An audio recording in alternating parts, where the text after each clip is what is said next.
Deməli öyrətdim Rabiyə tıxıyor. Ben de tıkayım o zaman. Senden ne yemek istiydim? Benim başa düşmedim. Allah'ım bu çok lezzetli. Oh, very delicious. Oh my god. Tez doğra. Bu sürətle sabaha sen daha o kadar da demedim. Əlvi kəsərsən.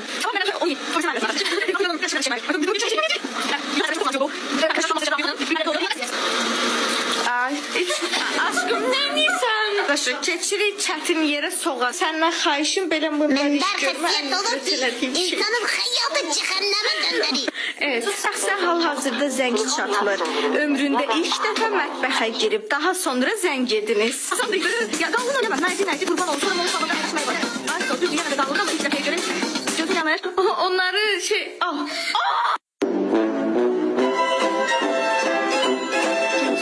Hazırladığım kavga iksiri sayesinde köylüleri birbirine düşüreceğim. Tök. Hamısını tökməli çünkü renkli makaronda qatacağıq. İndi bu boyda toyuqlar doğranmağa başlıyor arkadaşlar.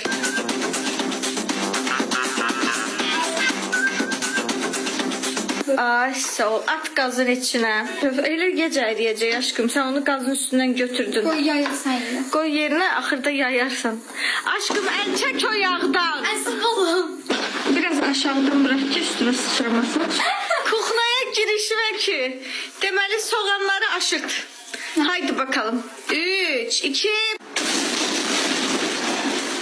Rabiye yemeğin yanıp. Sen kuhnada olmağı etibar edip getmişim. Soğanlar yanıp. Tök biberi. Şimdi yemeğinin tadım testi, puanlama testi. Növbəti videoda...